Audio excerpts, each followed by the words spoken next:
Hello guys and welcome to this Saturday's 5 minute facts. Again, this one's on Valhalla, so's next week's one.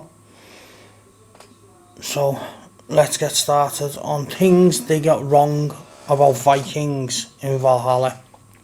Firstly, they depict the Vikings as dirty and it's dirty and dingy, the whole setting.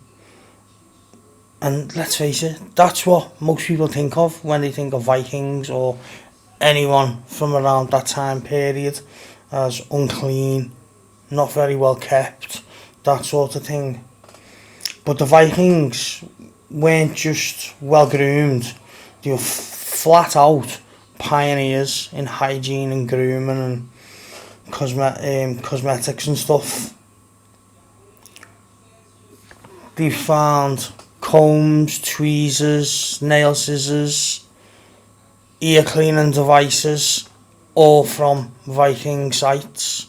So the Vikings weren't as dingy and unclean as they are depicted in the game. They were genuine pioneers of cleanliness and hygiene.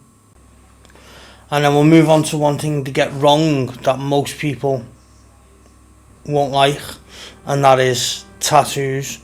Now, everyone loves the massive array of tattoos and designs you can get for Eivor in Valhalla, but the truth is, there is no historical reference to no historical evidence to prove that Vikings were all tatted up.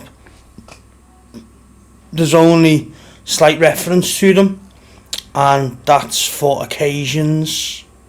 So they wouldn't have had tattoos per se, but they would have had traditional body art, like paint and dyes made out of whatever berries or stuff they could find in the area they were in at the time.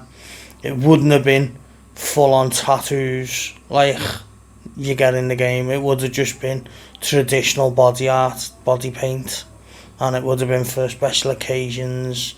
The chief of the clan and all his lieutenants probably would have worn it going into battle, but there is no archaeological finds to say that tattoos were commonplace in the Vikings. Some of them may have had some, but there is no historical evidence to prove that.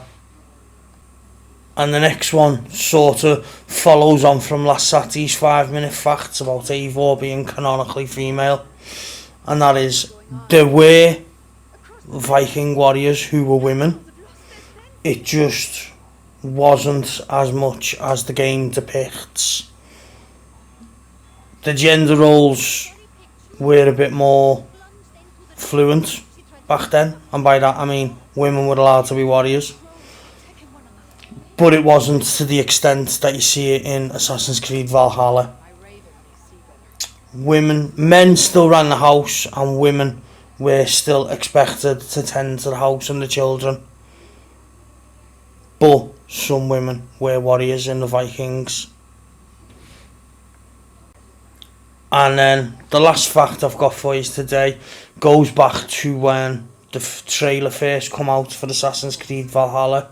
And in the trailer, the blood sacrifice, or the blot, is depicted in the trailer.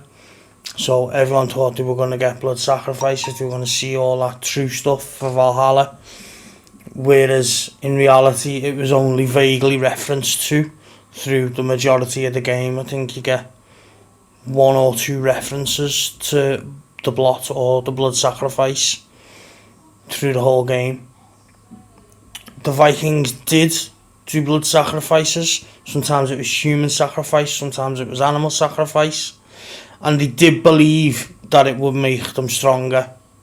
They did believe it would strengthen the clan by using blood sacrifices.